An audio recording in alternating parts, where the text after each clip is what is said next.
Jadi sampai segitunya guru-guru kita memandu, makanya terus dilatih dzikrul ghafilin, dilatih apa supaya kalau kita biasa pergi kembali misalnya, rombongan kembali, mungkin kita istighfar. Buat sekali-kali rombongan datangin khataman Quran, datangin acara-acara, sehingga ada perbandingan. Nah, setidaknya saat kita salah itu tidak status, tapi zallah bawaan manusia. Tapi status kita adalah faman kana hijratuhu ila Allahi wa rasulih fa hijratuhu ila Allahi wa rasulih.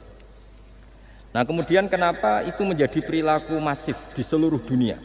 Kalau khataman justru ditutup oleh awal Baqarah. Kan agak aneh wong khataman kok ditutup dengan permukaan atau permulaan. Ya. Itu terus beliau ini di beberapa kitab diterangkan anna rajulan qala ya Rasulullah ayul a'mali afdalu. Amal terbaik itu apa ya Rasulullah? Qal alaika bil halil murtahil. Terus wa ma halul murtahil? Qal sahibul Qur'ani kullama khalla irtahala. Amal terbaik itu adalah amal setelah selesai ingin melakukan lagi. Apa itu? Orang yang menghafalkan Quran atau membaca Quran atau khataman Quran setelah selesai langsung dimulai lagi. Nah, ini di sini diartikan kullama faragha min khutmatin syara'a fi ukhra. Jadi satu khataman selesai kemudian lanjut lagi. Ya kan kalau kita misalnya orang kaya ke Singapura wisata, kan langsung mungkin sudah punya brosur lagi, mungkin mau ke New Zealand atau apa. Kenapa pas urusan khataman ndak itu? Jadi manusia itu yang benar gitu. Jadi ya kira-kira gitu. Jadi ini teman-teman yang sedang khataman, bahwa perilaku Anda sudah benar. Memang mulai dulu zaman Rasulullah SAW sampai sekarang memang justru khataman itu ditutup dengan wa ulaika humul muflihun sebagai bentuk komitmen kita bahwa kita ingin memulai lagi, bukan berakhir di situ. Saya kira demikian. Assalamualaikum warahmatullahi wabarakatuh.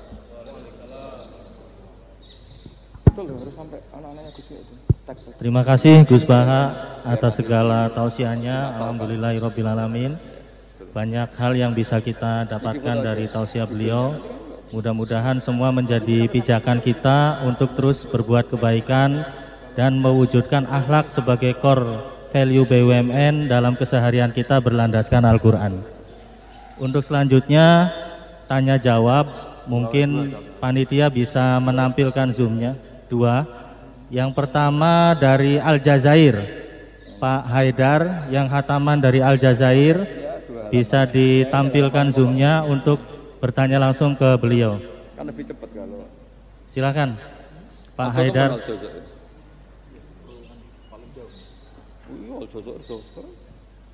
Ini proyeknya Pak Bimo. Izin Gus, ini proyeknya Wijaya Gus, Pak Bimo yang Aljazair. Ini paling semangat kan.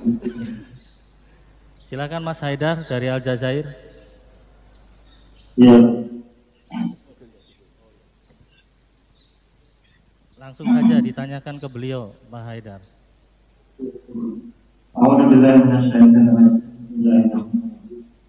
Assalamualaikum warahmatullahi wabarakatuh. Yang saya sangat hormati Gus Baha, kemudian Pak Alia, Pak Bimo, dan teman-teman panitia pengajian, kemudian rekan-rekan dimanapun berada. Izinkan saya memperkenalkan diri. Nama saya Haidar Kusdinar Usman, asli dari Bandung. Kemudian instansi saya di PT Wijaya Karya. Kami di sini sama teman-teman sedang membangun 3.950 unit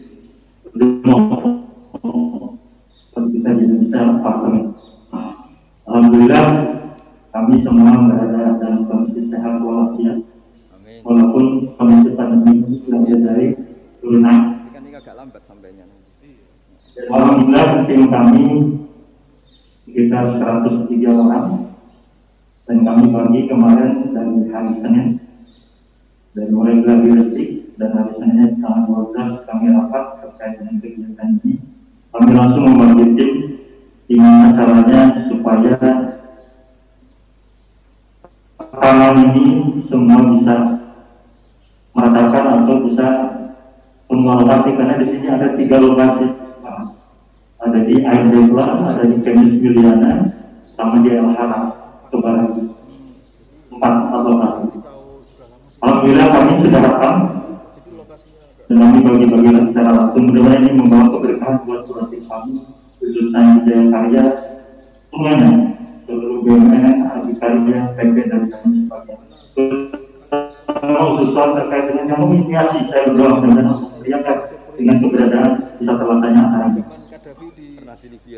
Iwan Bibin Al-Mawlah, Pak Bisbah, izinkan saya bertanya.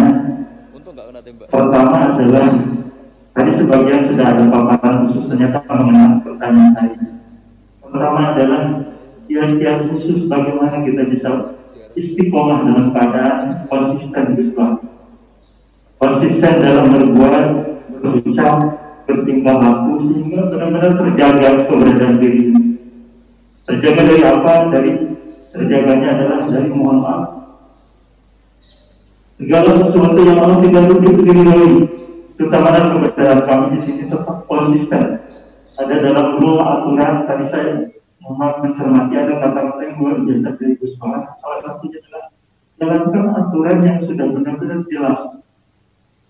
Lakukan, ya, jelas. Kemudian dari saya catat adalah dengan rasa takut kepada Allah Subhanahu Wa Taala. Ini yang saya coba cermati, ternyata inilah salah satu jawaban yang mungkin. Kita ingin hal-hal yang lain mungkin Gus Bahar mohon arahan, dan terkait dengan poin-poin yang lain mungkin bisa mengenai kepada kami yang hadir di tempat ini. Khususnya adalah tetap ada dalam konsisten, ada dalam aturan Allah Subhanahu Wa Taala. Kedua, pertanyaan kedua adalah bagaimana caranya agar senantiasa kita ini rindu kepada Allah dalam kondisi apapun, Gus Bahar. Terutama adalah kerinduan bertemu dengan Allah Subhanahu Wa Taala dan bertemu dengan Rasulullah Sallallahu Alaihi Wasallam. Ini dua pertanyaan yang mohon maaf mungkin bisa mewakili kami yang ada hadir di sini, jauh dari keluarga, kemudian jauh dari anak istri, dengan kondisi seperti ini. Karena kadang-kadang kita kalah dengan kondisi yang ada, yaitu rasa takut melebihi rasa takut kepada Allah Subhanahu Wa Taala. Itu mungkin Gus Bahar pertanyaan kami di ada jahit di sini. Kami di sini jam 3 subuh, Gus Bahar, perbedaan dengan Indonesia adalah 6 jam. Kami tadi jam 2 subuh sudah standby dan teman-teman sudah mempersiapkan. Alhamdulillah hari ini pada kesempatan baik ini ternyata kami sudah bisa menjalankan dan bareng-bareng bersama teman-teman. Setelah membawa hatur nuhun. Assalamualaikum warahmatullahi wabarakatuh. Warahmatullahi wabarakatuh. Terima kasih Kang Haidar. Mungkin pertanyaannya curhat ini Gus. Jadi yang pertama, beliau ini muhibinnya Gus Bahar, jadi langsung kita tayangkan supaya bisa face to face begitu dengan Gus Bahar. Yang pertama yang ditanyakan mengenai bagaimana kunci istiqomah Gus. Tentunya dalam hal kebaikan dan menyebarkan kebaikan-kebaikan di sekitar. Yang kedua, bagaimana caranya meningkatkan atau keluar dari situasi atau permasalahan apapun itu. Mungkin itu Gus. Mungkin mohon pencerahannya. Enggak, tafsirnya jiran sendiri. Itu yang kita catat Gus. Ini kesurupan nih. Silakan Gus. Ya, terima kasih Mas Haidar. Bismillahirrahmanirrahim. Kalau rumus istiqomah paling mudah itu kata Imam Nawawi dalam kitab Al-Majmu' itu adalah keputusan ilmu. Kalau keputusan nafsu itu kita nggak mudah istiqomah. Imam Nawawi mencontohkan begini, misalnya habis maghrib kita istiqomah baca Yasin. Itu cara pemaknaan itu baca Yasin itu kebaikan. Sehingga nanti kalau kita batalkan karena anak kita sakit atau karena ada orang tua kita sakit, kemudian kita ke rumah sakit mengantarkan, ini juga tidak mengganggu istiqomah baca Yasin. Karena maknanya adalah baca Yasin kebaikan, ditinggalkan untuk kebaikan yang bentuknya lain. Jangan seperti istiqomah versi ghairu ahlil ilm yang dikatakan orang-orang yang tidak ahli ilmu. Sehingga kadang cara berpikir, ya tetap maca Yasin senajan to makmu wis kejet-kejet gitu. Nah, itu akhirnya kan kayak Islam itu jadi sadis. Jadi demi istiqomah meninggalkan ibadah sosial. Maka banyak ulama mengatakan istiqomah itu ya kebaikan ke kebaikan yang lain, kebaikan ke kebaikan yang lain. Makanya saya bilang istiqomah itu adalah keputusan ilmu. Itu kata Imam Nawawi. Sehingga dalam banyak hal saya beri contoh. Hidup ini baik apa enggak? Ya baik, karena hidup ini menjadi mazru'atul akhirah. Referensi kita masuk surga dan neraka itu berdasar kehidupan sekarang ini. Berarti hidup ini spesial. Kita surga ya diputuskan ujian di kehidupan ini, neraka juga iya. Berarti kehidupan ini spesial. Tapi suatu saat kita pasti mati, dan mati itu baik enggak? Ya baik. Baiknya di mana? Ya kamu sudah tidak bisa maksiat lagi. Sehingga Nabi itu cara berdoa itu indah sekali. Allahumma ahyini ma kanatil hayatu khairan li wa tawaffani ma kanatil wafatu khairan li. Allahumma ij'alil hayata ziyadatan li fi kulli khairin wal mauta rohatan li min kulli syarrin. Segampang itu Nabi melihat kehidupan dan mati. Mengajarkan kita, tentu mengajarkan kita. Ya Allah, jadikan hidup ini, anggap saja saya ini masih menambah budi-budi kebaikan. Kalau saya mati, anggap saja ini berakhirnya semua maksiat saya. Mungkin sekarang kita ada zina, mungkin sekarang kita ada korupsi, tapi potensi itu tetap ada. Yang bisa mengakhiri potensi itu apa? Ya mati. Maka mati itu tidak problem bagi orang-orang baik. Kalau sampai anggap problem berarti ya agak kurang baik. Jadi sehingga ya hidup itu ya biasa, mati. Saya ini termasuk kiai muda yang nggak pati takut mati, ya biasa. Hidup ya mau, mati ya mau, ya biasa aja. Karena begitu indah ajaran Nabi. Ij'alil hayata ziyadatan li fi kulli khairin wal mauta rohatan li min kulli syarrin. Dan kalau ada kematian berarti anggap akhir dari segala keburukan. Maka berkali-kali saya ngomong, orang-orang alim dulu itu sudah pinter. Kalau ada badan narkoba, penjahat mati, itu tetangganya tetap disuruh bilang, ini orang baik, dia saksikan dia. Tetangganya protes semua, baiknya di mana orang nakal gitu. Padahal kiainya bilang baik kan sudah mati, tidak bisa apa-apa sudah. Artinya ada sisi kebaikan dalam kematian, yaitu segala keburukannya, bahkan potensi keburukannya menjadi berakhir. Jadi masalah nikmat juga gitu. Orang berharap bisa hidup itu sesuai rencananya. Tapi ketika dapat musibah tidak siap. Tapi apa panduan Nabi? Ajaban li amril mu'mini inna amrahu kullahu khairun in asobatu na'ma syakara fakana khairan lah wa in asobathu dharra sabara fakana khairan lah. Orang mukmin itu selalu baik. Kalau dapat nikmat syukur ya baik, dapat ujian sabar juga baik, kenanya baik terus. Makanya saya berkali-kali bilang hubungan dengan istri itu ya gampang. Saya berkali-kali bilang kalau pas harmonis ya baik, namanya harmonis ya baik. Pas tukaran juga baik. Ibadahnya tinggal sabar. Dulu banyak orang jadi wali itu karena istrinya cerewet. Jadi termasuk resep jadi wali itu istrinya cerewet. Kalau secara ekonomi saya sering bilang, kalau harmonis malah minta ke mall, kalau sedang tukaran malah enggak, murah tukaran sebetulnya. Artinya orang dulu itu ngelola kehidupan itu gampang sekali. Bodoh juga gitu. Saya pernah ada civitas akademika dari UGM cerita saya. Biasanya kampus-kampus besar kan menghormati orang yang prestasi. Saya bilang ke beberapa profesor, ya cocokkan lah. Kalau dalam pandangan kiai gimana Gus? Ya anak-anak yang nggak pinter itu ya bagus.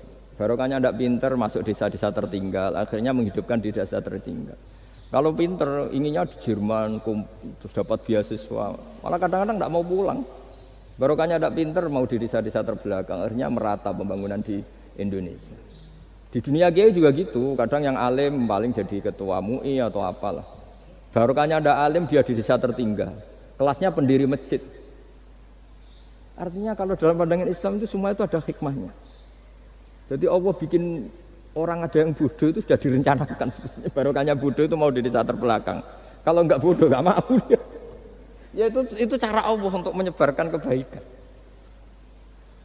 Ya ini kan fatwa ala kiai, sampean jangan buka. Wah ini berarti bikin itu Gus, berarti orang bodoh ya hebat. Ya memang hebat, Allah sudah merencanakan, tapi ya jangan dimasifkan. Orang bodoh jumlahnya sudah banyak lah, tidak usah ditambah. Tapi ini cerita, terus sampean Allah itu sudah punya rencana. Allah itu sudah punya rencana. Jangan sampai kita ini nggak tahu rencana Tuhan. Makanya akhir dari kesimpulan orang-orang itu, orang-orang baik, subhanak Rabbana subhanak Rabbana ma khalaqta hadza batilan subhanaka faqina adzabannar. Semua yang kau ciptakan itu tidak ada yang sia-sia. Saya pernah di Korea, ini pengalaman saya. Itu rata-rata saudara kita yang ke Korea itu kan nyari uang. Ternyata setelah di sana nggak ada masjid, ya do bikin masjid, kadang nyewa. Itu cara Allah untuk menyebarkan Islam di Korea, kadang ya lewat pekerja gitu. Dulu Indonesia sejarah yang terkenal ada Islam ya ada orang ingin kaya terus dagang ke Indonesia, orang Gujarat. Gara-gara dagang ke Indonesia terus kenal orang pribumi karena bawaannya orang Muslim ya mengkampanyekan Islam terus ada Islam. Jadi sederhana. Mbah Mun pernah cerita Harun Ar-Rasyid itu kalau punya tahanan politik itu dibuang. Itu di Irak, Baghdad. Buangnya di mana? Di Fakfak, di Irian Jaya. Makanya di Fakfak itu banyak imigran turunan apa? Arab. Itu dulu itu rival politiknya Harun Ar-Rasyid. Ketika di sana melihat orang Irian tuh pakai koteka itu bilang Urian terus jadi Irian itu. Urian itu maknanya apa? Telanjang. Jadi bahasa Arabnya telanjang itu apa? Urian itu telanjang, jadi Irian ya. Itu ya barokahnya buangan politik ya, tapi bukan tahanan kriminal, tahanan politik dibuang di sana, kemudian ada Islam di sana. Itu cara Allah. Begitu juga Islam di Eropa, kadang dibawa mahasiswa yang dulu ketika di Indonesia agak kepikiran jadi kiai. Barokah kuliah di Eropa malah jadi kiai, mereka nggak ada saingannya. Nggak ketemu saya lah kira-kira gitu. Kalau di sini kan nggak bisa jadi kiai. Artinya sudahlah Allah itu nggak usah diajarin gitu. Makanya Allah pernah ngendikan kul atu alimuna wa bidinikum. Aku itu pangeran, ora usah warai carane beragama. Nah kita sekarang ini beragama tapi ngajari Allah. Harusnya Islam tuh gini ya Allah. Pangeran mbok warai. Makanya rata-rata dunia ulama itu dunia minum ide di bab itu. Karena harus yakin agama ini milik Allah pasti diurus Allah. Allah tidak usah diguruin gitu. Tapi kalau kita kan nggak ingin punya konsep organisasi apa, forum apa untuk mengembangkan apa, ya itu bagus lah namanya ikhtiar itu. Tapi kalau di dunia ulama itu malah enggak. Karena Allah punya cara sendiri untuk menyebarkan. Ya coba yang membawa Islam ke Amerika itu orang imigran. Di Eropa juga sama, apalagi di Prancis ya. Itu kan imigran Aljazair rata-rata itu. Makanya Mas Haidar ini dari Aljazair. Ya sudahlah, kita ikhtiar, istiqomah itu nomor satu, benahi ilmu Anda, cara berpikir Anda. Ya ketika kita harmonis ya istiqomahnya syukur, kalau tukaran istiqomahnya sabar. Kalau punya teman sebaik ini ya istiqomahnya mitra kebaikan. Kalau sedang benci ya bagus lah, barokahnya itu udah utang, udah ngel-ngel, sudah digenteng saja hidup itu. Masyhur itu dawuh Imam Syafi'i. Man ahsana ilaika faqad qayyadaka. Wa man asa ilaika faqad atlaqaka. Orang yang berbuat baik kepada kamu sebetulnya itu mengunci kamu, mengikat kamu. Kamu loh ini kalau Pak Aryo terlalu baik sama saya, yang susah juga saya. Kalau nanti anaknya kawin, resepsi gak diundang saya gak enak. Tapi kalau dia agak-agak jahat sama saya, gak tekos, peduli. Ini kan pantas. Jarno. Jadi saya kalau ada orang terlalu baik sama saya sudah mulai mikir ini ya, ribet kan. Makanya saya termasuk kiai yang ada orang baik ya biasa aja karena tak anggap ini ke depan kurang baik gitu. Tapi ya saya seneng ya, namanya ukhuwah Islamiyah seneng. Tapi tidak seneng-seneng banget kayak orang yang nggak punya perhitungan. Waman asa ilaika faqad atlaqaka. Orang yang berbuat buruk kepada kamu sebetulnya dia membebaskan kamu. Nggak mungkin kan orang yang sedang ngeneng kamu terus utang kamu, nggak mungkin kan pinjam mobil. Mungkin enggak, apalagi titip, tolong dong saya dikasih pekerjaan di BUMN, enggak mungkin. Yang minta-minta gitu pasti yang baik sama kamu. Jadi ilmu kiai itu sampai segitunya tuh. Makanya kita harus syukur khazanah yang diajarkan guru-guru kita itu luar biasa. Man ahsana ilaika faqad qayyadaka. Wa man asaa ilaika faqad atlaqaka. Siapa yang berbuat baik sama kamu, sebenarnya dia mengunci kamu. Kamu tuh harus ada sekian etika kan? Loh iya, kalau zaman saya belum kenal Pak Arjo, belum sering kesini, saya cuek aja. Setelah sering kesini terus bilang, Gus, saya mau ngaji ini, wah apa nolak gak enak. Cara pertama kesini langsung gitu, wah enggak lah kamu siapa, kenal aja enggak. Ini agak bener kenal, aduh ribet tuh. Tapi saya maafkan. Nah ini cerita mazhabnya Imam Syafi'i. Makanya hubungan suami istri kalau sedang harmonis malah saling curiga. Ada apa ini kok baik? Saking susahnya nyari baik ikhlas itu sehingga kalau bupati juga gitu, ada orang kok terlalu baik mesti mikir ada apa ini. Artinya gini, kalau kita dengan ilmu itu ngadepi sesuatu enteng saja. Barokahnya misalnya Mas Haidar di Aljazair, saksinya banyak. Kalau kita tidak pernah ke sana kan saksi sujud kita hanya Indonesia. Nanti kalau Mas Haidar ketemu Allah kan keren. Kamu pernah sujud? Pernah Gusti. Saksinya Indonesia dan Aljazair. Karena bumi yang tempat kita sujud menjadi apa? Saksi. Semakin sering kemana-mana saksinya semakin banyak. Sehingga dalam waktu sholat itu ada aturan disunatkan untuk sholat sunat itu tempatnya berganti-ganti atau bergeser-geser. Karena saksinya tuh kayak tambah banyak. Bahkan ada yang ekstrim sampai nggak mau pakai sajadah. Saksi sajadah itu tidak meyakinkan, mendingan keramik. Sampai segitunya ada yang ekstrim gitu. Kan lebih keren, kalau sajadah kan hanya selembar kain. Ya, tapi nanti sajadahnya kan bilang, saya tidak bisa berdiri sendiri tanpa ada bumi. Akhirnya mau tidak mau buminya akan ikut bersaksi. Terus yang terakhir gimana? Sudah gitu ya?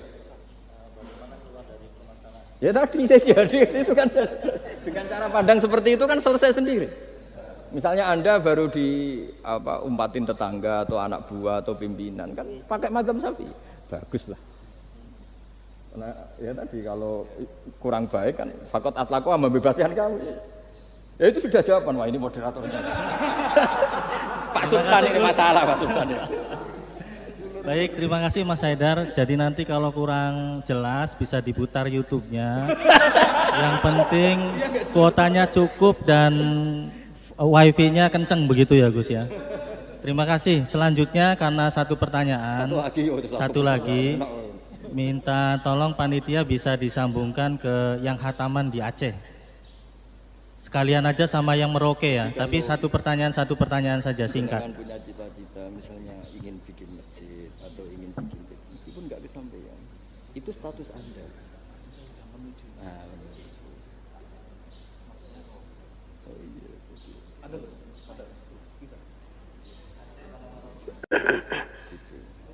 Bismillahirrahmanirrahim. Assalamualaikum warahmatullahi wabarakatuh. Assalamualaikum warahmatullahi wabarakatuh. Aceh. Alhamdulillah, bersyukur kepada Allah, salawat pada Rasulullah sallallahu alaihi wasallam. Allahumma shalli ala sayyidina Muhammad wa ala sayyidina Muhammad. Yang kami hormati Gus Baha, kami dari Aceh insyaallah akan bertanya mengenai mungkin tidak jauh beda dengan Aljazair. Kami dari anak-anak muda di proyek, jadi kami minta ininya Gus, tips-tipsnya agar kami anak-anak muda ini agar istiqomah dalam kebaikan dan juga menyebarkan kebaikan di lingkungan proyek kayak gitu. Jadi harapannya memang di lingkungan proyek juga tidak membatasi kita untuk selalu berbuat kebaikan dan juga menyebarkan kebaikan ataupun berdakwah di lingkungan proyek. Mungkin itu saja Gus. Syukur jazakumullah. Assalamualaikum warahmatullahi wabarakatuh. Assalamualaikum warahmatullahi wabarakatuh. Ayo jubirnya ini. Satu lagi yang Merauke sekalian. Oh iya, satu lagi. Jadi dia satunya agak diingat-ingat, yang diingat lagi. Kan enggak boleh mungkin. Harus terus lanjut, Pak. Provokator semua. Assalamualaikum warahmatullahi wabarakatuh. Waalaikumsalam. Saya Asep Sanjaya dari PT PP Persero, proyek PLTMG Merauke 2. Yang terhormat Gus Baha dan Bapak Aryo. Saya dari anak-anak tua lah. Kalau mereka tadi anak muda, kalau saya itu anak tua. Pertanyaan saya, bagaimana cara mengokohkan di dalam ranah bekerja atau pekerjaan Karena di era sekarang ini banyak yang menyampingkan akhlak demi mendapatkan kepuasan diri sendiri. Terima kasih. Waalaikumsalam warahmatullahi wabarakatuh. Waalaikumsalam warahmatullahi wabarakatuh. Ini milenial, Gus. Jadi memang di proyek ini ada yang milenial, kolonial, ada juga yang campuran, Gus. Miko namanya, milenial kolonial. Jadi mungkin yang pertama mohon pencerahan dari proyek Aceh, kemudian yang kedua dari proyek Merauke. Kalau Aceh tadi bagaimana caranya milenial bisa istiqomah, kemudian yang milenialnya, kemudian yang Merauke itu bisa mengenai akhlak ya Gus ya, sebagai core value-nya BUMN terutama antara anak dengan orang tua. Monggo Gus, silakan. Pakai ini aja. Bismillahirrahmanirrahim. Sesuai disiplin yang saya tekuni yaitu ilmu. Seperti yang saya jawab pada Mas Haidar tadi dari Aljazair. Untuk yang Aceh juga sama. Kita di perantauan, saya pernah ditanya anak yang kuliah di Inggris, juga pernah ditanya anak yang kuliah di Amerika. Pertanyaannya itu, Gus, kita di negara yang sistemnya itu lebih mapan ketimbang negara yang kita huni. Itu cara terus menjaga syukur sama Allah itu gimana? Ya saya jawab, apapun baiknya negara di Eropa maupun Amerika, ketergantungan Anda pada sistem negara itu lebih tergantung pada nikmatnya Allah. Untuk kamu dideportasi itu butuh ketangkep, butuh ini itu. Tapi kalau kamu nggak dikasih oksigen sama Allah saat itu juga Anda mati. Kalau Allah mengambil buminya dengan memberi gempa yang besar, saat itu juga Anda mati. Artinya dia tanya, gimana cara ingat Allah di negara-negara maju seperti itu? Terus tak latih bahwa utang jasa kamu kepada Allah itu jauh di atas utang jasa kamu terhadap sistem negara. Artinya oke lah kita ngakui sistem negara itu baik, kita juga loyal sama negara. Tapi kenapa orang Islam selalu disuruh uzkuru wa dzikron katsira, ingat Allah sebanyak-banyaknya? Karena nikmatnya Allah memang jauh lebih banyak. Kita dapat uang BLT itu ada prosedurnya, setidaknya dimiskinkan dulu, didaftar dulu. Tapi kalau dapat oksigen sekarang juga, kita tidak pernah setor miskin sama Allah, sudah dikasih. Kita pakai buminya Allah, tidak setor kebutuhan dulu, status apa, langsung dikasih, langsung pakai, nggak bayar lagi. Nah semakin kita berpikir seperti itu, maka utang jasa kita kepada Allah semakin banyak. Akhirnya dengan demikian kita fasih, kita mengatakan Alhamdulillah, melafadzkan Alhamdulillah. Sehingga di surat Waqiah, Allah melatih kita seperti itu. Nahnu khalaqnakum falaula tusaddiqun. Yang menciptakan kamu itu kita, saya, maka kamu harus begini. Yang menurunkan hujan itu saya, kata Allah, kami, kamu harus bersyukur. Bumi yang kamu huni, kata Allah, bisa saja setiap saat ayaksifa bikumul ard. Bumi yang kamu huni yang kelihatannya kokoh, setiap saat bisa likuifaksi. Air yang kamu minum bisa saja setiap saat ya ghauran. Ghauran itu qul ara'aitum in asbaha ma'ukum ghauran. Dengan melihat seperti itu, bumi yang kita huni ternyata enggak posisi aman. Setiap saat Allah bisa membuat likuifaksi. Nah, dengan cara seperti itu kita akan tahu betapa ketergantungan kita kepada Allah Subhanahu wa ta'ala, sehingga mudah ingat Allah terus menerus. Ya dengan cara tadi baca wiridan-wiridan yang diajarkan guru-guru kita, termasuk yang ada di kitab-kitab Dzikrul Ghafilin dan sebagainya. Nah, yang untuk anak tua tadi juga sama seperti itu. Meskipun di bumi Papua, kalau kita ingat itu pasti ketergantungan kita pertama pada Allah Ta'ala. Makanya Allah itu mengancam untuk orang yang tidak ingat kepadanya, ancamannya itu ekstrim. Malam yardo bi qodoi walam yaskur na'mai, ini hadis lengkapnya. Walam yasbir ala balai falyatlub robban siwai wal yakhrut min tahti ardi wa samai. Siapa yang tidak ngakui saya sebagai Tuhan, kata Allah, enggak apa-apa, kata Allah. Kamu enggak ngakui saya sebagai Tuhan, kata Allah, enggak apa-apa. Tapi jangan tempat di bumiku. Itu bikinanku, enggak bikinan BUMN. Bumi itu enggak bikinan BUMN. Wah itu aja sudah pusing, kamu diancam fal yakhrut min tahti ardi wa samai. Sudah, kamu enggak apa-apa ngakui saya ada Tuhan, enggak apa-apa, kata Allah, tapi jangan tempat bumiku. Terus kamu mau tempat di mana tuh? Ngontrak gua ada. Ya gitulah kira-kira cara, yaitu lagi-lagi saya bilang karena saya nekuni ilmu ya saya jawab dengan cara ilmu. Nah, terus beberapa kiai dengan cara suruh ngelafatkan kalimat-kalimat thayyibah tertentu. Tapi itu pun nanti muaranya itu ilmu. Karena kalimat-kalimat itu menjadi baik dan berkualitas juga berdasar ilmu. Ya, makanya saya bilang supaya mudah ingat Allah, caranya gimana? Semua yang kita pakai itu milik Allah. Maka terima kasih utamanya kepada Allah. Ya saya kira demikian. Dan semoga ini barokah, barokatul ilm, terutama barokatul Quran. Assalamualaikum warahmatullahi wabarakatuh. Waalaikumsalam.